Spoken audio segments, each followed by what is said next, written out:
Hello everyone, आज हम class 9 का चैप्टर नंबर 1 नंबर सिस्टम करेंगे। मेरा नाम है आकाश शुक्ला। पिछले 7 साल का मुझे टीचिंग का एक्सपीरियंस है। मैं मैथ्स पढ़ा रहा हूँ, ठीक है।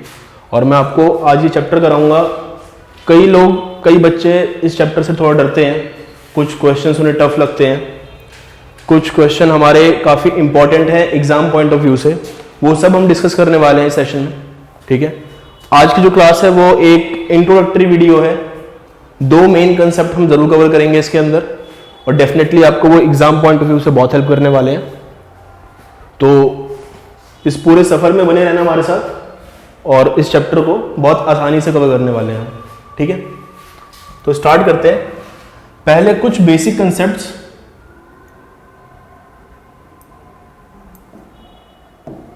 जो आपको आने बहुत जरूरी है इस चैप्टर के लिए।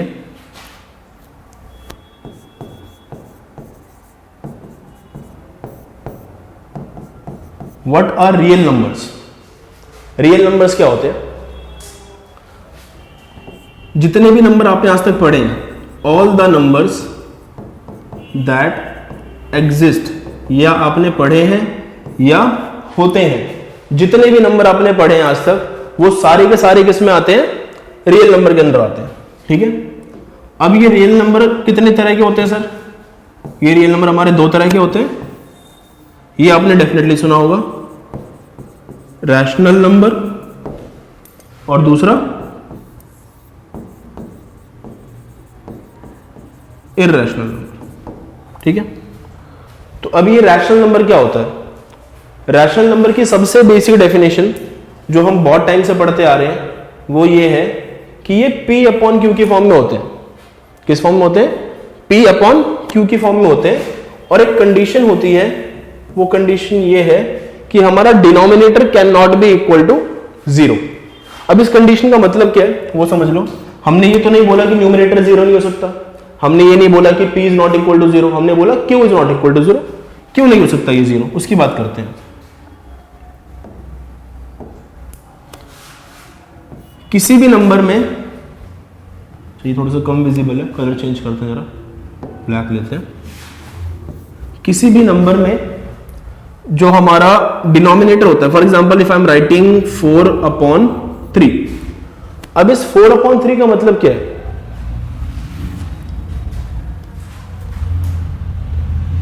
एक मिनट, थोड़ा सा स्क्रीन आप लोगों को रिफ्लेक्शन आ रहा है, उसके लिए कलर को चेंज कर देते हैं, ठीक है।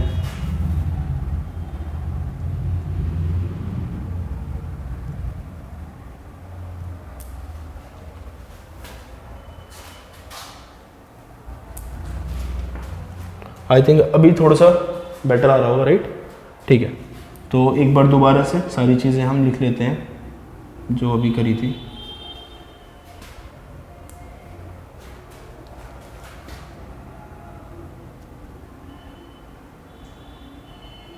हम बात कर रहे थे कि जो P/Q होता है, इसमें इस Q जो डिनोमिनेटर है ये हमारा इक्वल टू 0 क्यों नहीं हो सकता, right?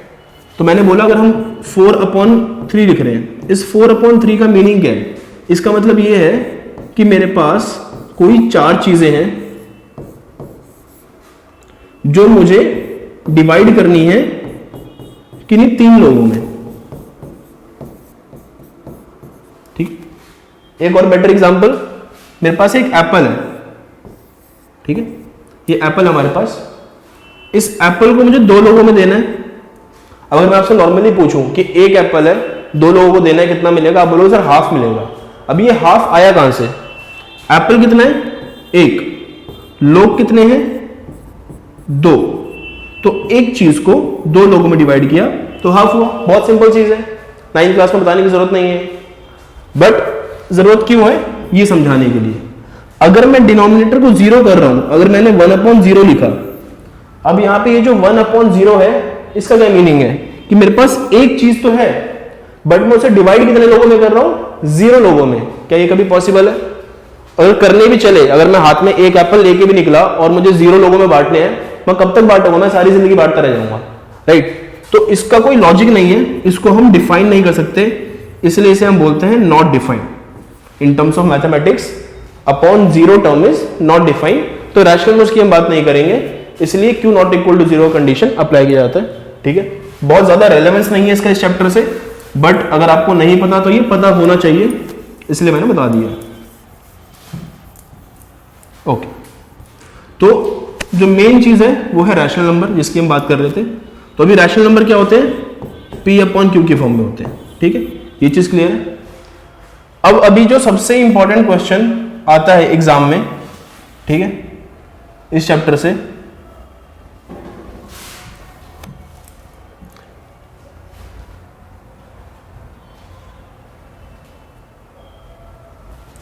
Find rational number between two rational numbers. ठीक है, तो पहला क्वेश्चन हमारा find 5 rational number between 3/5 and 4/5। अभी 3/5 एंड 4/5 दोनों रैशनल नंबर है, और इनके बीच में हमें कितने निकालने हैं, 5 रैशनल नंबर निकालने हैं। ठीक है, ध्यान से देखना कैसे करेंगे।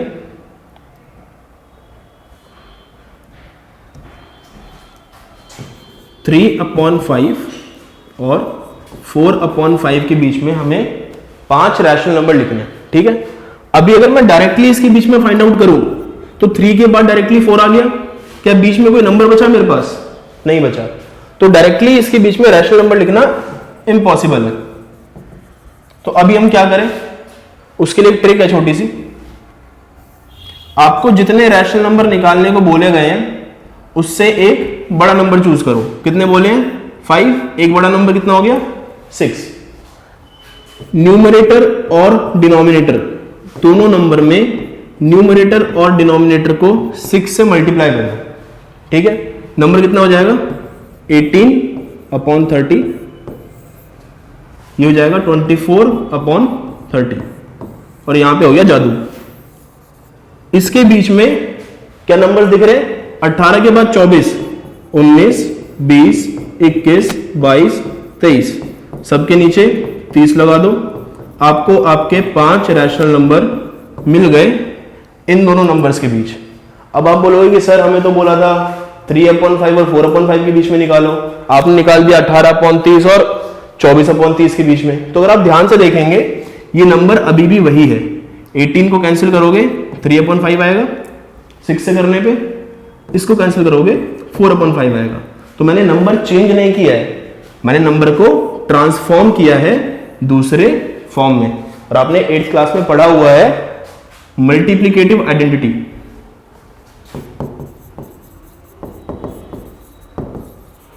मल्टीप्लिकेटिव आइडेंटिटी क्या होती है, एक ऐसा नंबर जिसको किसी से भी मल्टीप्लाई कर दो तो आंसर सेम आए।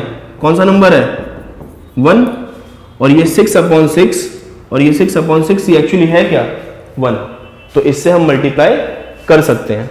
तो इसका मतलब अगर मुझे दो नंबर्स के बीच में रैशनल नंबर निकालने हैं, अच्छा एक चीज ध्यान रखना, यहां पे डिनोमिनेटर मेरे सेम है। दो केस बनते हैं, एक सेम डिनोमिनेटर का और एक डिफरेंट का। हमने सेम वाला किया है, हैविंग सेम डिनोमिनेटर। ठीक है, तो जब डिनोमिनेटर सेम होगा, जितने रैशनल नंबर बोले हैं उससे एक बड़ा नंबर चूज करिए, मल्टीप्लाई डिवाइड कर दो दोनों नंबर को उसी से, आपको एग्जैक्टली आपके 5 नंबर रैशनल नंबर उनके बीच में मिल जाएंगे। समझ में आई ये चीज? चलो आगे बढ़ते हैं।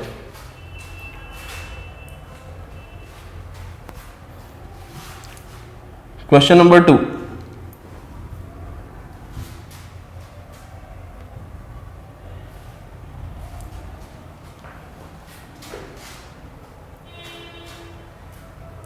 Find 5 rational number between 2/3 and 3/4। अभी मैंने बोला हमने सेम डिनोमिनेटर का क्वेश्चन किया। अभी ये क्वेश्चन कौन सा है, rational number with different denominators.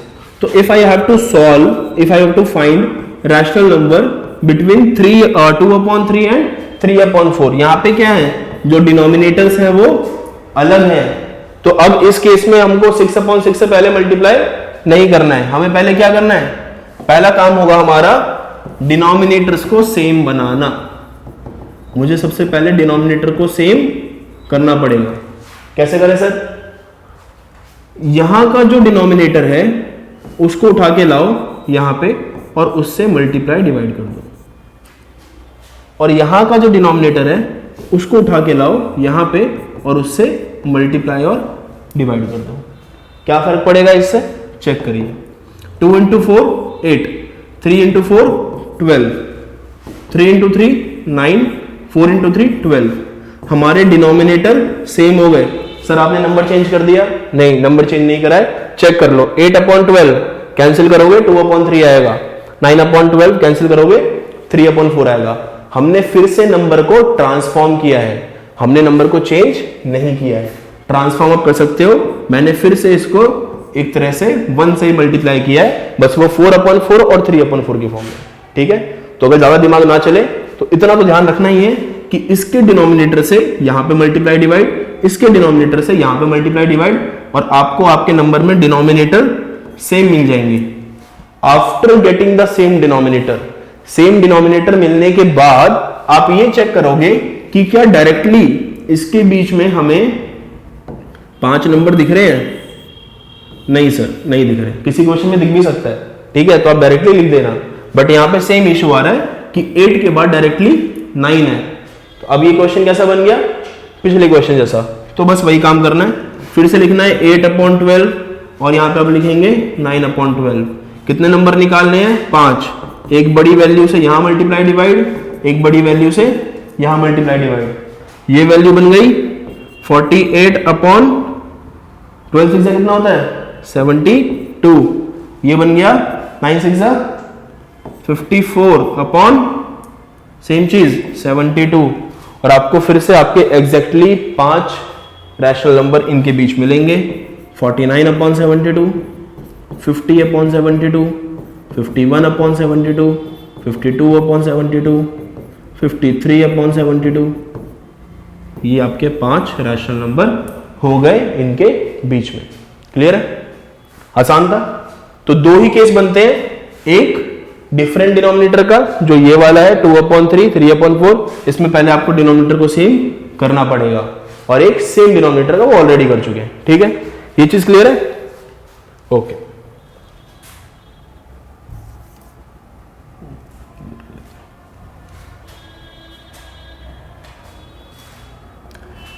अभी आगे बढ़ने से पहले एक चीज और समझते हैं। नंबर हमारे 2 तरह के होते हैं, ठीक है। अभी मैंने आपको बताया रैशनल और इररेशनल, ठीक है। रैशनल नंबर में भी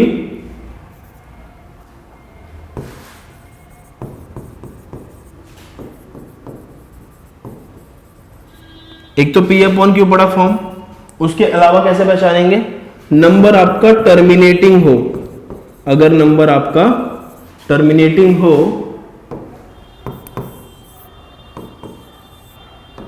अगर नंबर आपका टर्मिनेटिंग हो, क्या कहलाएगा, रैशनल नंबर।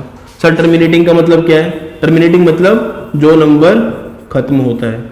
खत्म मतलब 1.5, इसके आगे कुछ है नहीं है। 2, इसके आगे कुछ है नहीं है, ये टर्मिनेटिंग नंबर है, यहां पे खत्म हो रहे हैं। दूसरा होता है नॉन टर्मिनेटिंग, मतलब जो खत्म ना हो। ऐसे कौन से नंबर होते हैं सर, 1.234 ... जब आपके पास ये डॉट लगे हुए हैं ना, इसका मतलब ये नंबर आगे कंटिन्यूड है। हमने बस सारे नंबर लिखे नहीं है क्योंकि बहुत सारे हैं, तो ये हो गया नॉन टर्मिनेटिंग। ठीक है, तो क्या टर्मिनेटिंग नॉन टर्मिनेटिंग दोनों रैशनल होंगे? होंगे, लेकिन नॉन टर्मिनेटिंग में सिर्फ रिपीटिंग विद अ पैटर्न वो टर्मिनेटिंग होंगे, सॉरी वो रैशनल होंगे। इसका मतलब क्या हुआ वो समझो। मैंने लिखा 1.232323 ... अभी नंबर क्या है, नॉन टर्मिनेटिंग तो है, लेकिन यहां पे रिपीट हो रहा है। ये जो 2 3 है ये रिपीट हो रहा है, एक पैटर्न फॉलो हो रहा है। पैटर्न मतलब कि अगर मुझको कोई पूछे कि आगे क्या नंबर आने वाला है, मैं देख के बता दूंगा 2 3 2 3 2 3 रिपीट होने वाला है ना। तो ये हो गया हमारा non terminating number but repeating. तो अगर नॉन टर्मिनेटिंग और रिपीटिंग है तो वो रैशनल में आता है। अगर सिर्फ नॉन टर्मिनेटिंग है, रिपीटिंग नहीं है, अगर वो रिपीटिंग नहीं है तो वो इररेशनल होगा। फॉर एग्जांपल 1.24671 रैंडमली कुछ भी नंबर लिख दिया। अब यहां पे कुछ रिपीटेशन नहीं है कोई पैटर्न नहीं बन रहा है, तो ये इरेशनल। क्लियर है ये चीज? अब ये चीज हमने क्यों पढ़ी? क्योंकि जो हमारा अगला क्वेश्चन है और बहुत इंपॉर्टेंट क्वेश्चन है, ठीक है, एग्जाम में आएगा ही आएगा, डेफिनेटली आएगा, 100% आएगा, ठीक है, उसको सॉल्व करना है हमें, उसको समझना है हमें कि उसमें क्या कर रहे हैं। क्वेश्चन है represent 0.33333 in the form of P upon Q। अभी ये कौन सा फॉर्म है? रैशनल नंबर का कौन सा फॉर्म है?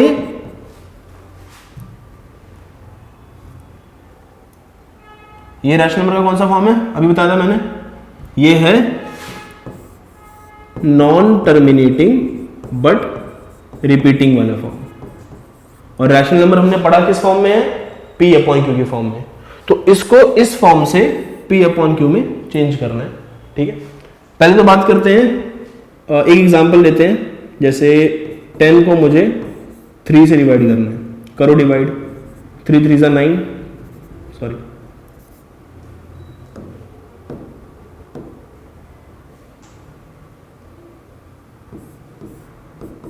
3 3 9, 1 बचा, डेसिमल लगाया 0 हुआ, 3 3 9, 1 बचा, 0 लगाया, 3 3 9, 1 बचा, 0 लगाया, 3 3 9, और ये 100 हुआ। 3.3333 ये क्या है? रैशनल नंबर है, नॉन टर्मिनेटिंग बट रिपीटिंग। इसी तरह ये भी कहीं से आया होगा, 0.333 कहीं से आया होगा। अब ये तो हमने देख लिया कि 10 को 3 से डिवाइड करो, मतलब 10 अपॉन 3 अगर सॉल्व करो तो क्या बन जाएगा? 3.333। लेकिन इसका कहां से लो? सॉल्व करने का एक तरीका है, जो भी नंबर आपको गिवन है सॉल्व करने के लिए, सबसे पहले इसको x लेट करो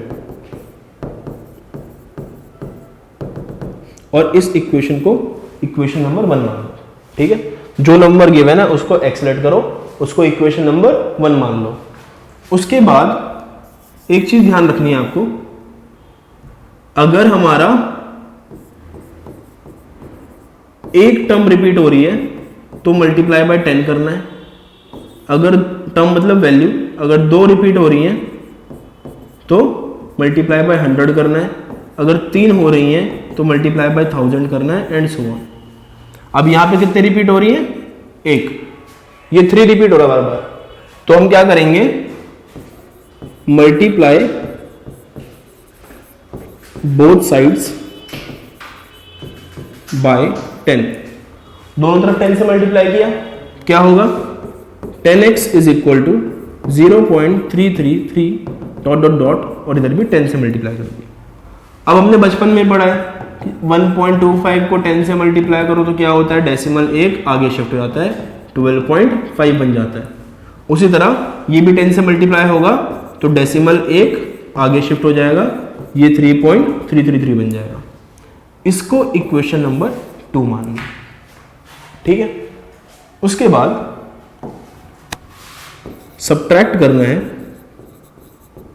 इक्वेशन 1 को 2 में से। इक्वेशन 1 को करना है 2 में से, करते हैं। LHS में से LHS माइनस होगा, RHS में से RHS माइनस होगा, ठीक है। अब डेसिमल का सब्ट्रैक्शन सीख लो कैसे करना है भाई। पहले वाला नंबर लिखा, इसके बिल्कुल नीचे डेसिमल से डेसिमल मिला के, डेसिमल के नीचे डेसिमल आएगा जब भी सब्ट्रैक्शन करोगे, डेसिमल मिला के नंबर लिख दो, माइनस का साइन लगा दो, जितनी वैल्यू सेम है उनको काट दो, जो बचा 3 माइनस 0 कितना हुआ? 3, वो लिख दिया। तो यहां पे कितना आएगा? 3। 10x minus x 9x, division कर लो, x इज इक्वल टू 3/9, कितना हो गया? 1/3। इसका मतलब 1 को अगर 3 से डिवाइड करेंगे तो वो 0.3333 के फॉर्म में आएगा। तो 0.333 का जो P अपॉन Q वाला फॉर्म है वो कितना हो गया? 1/3 हो गया। ये हमारा आंसर, समझ में आया? तो ये आपके 3 टाइप के क्वेश्चन हो गए। एक में आपको रैशनल नंबर निकालना है विद सेम डिनोमिनेटर, एक हो गया विद डिफरेंट डिनोमिनेटर, और ये हमने करा कि अगर नॉन टर्मिनेटिंग और रिपीटिंग की फॉर्म है उसको P अपॉन Q में चेंज करना है तो कैसे करेंगे, ठीक है। अभी आप लोगों के लिए होमवर्क क्या है, ध्यान से देखो।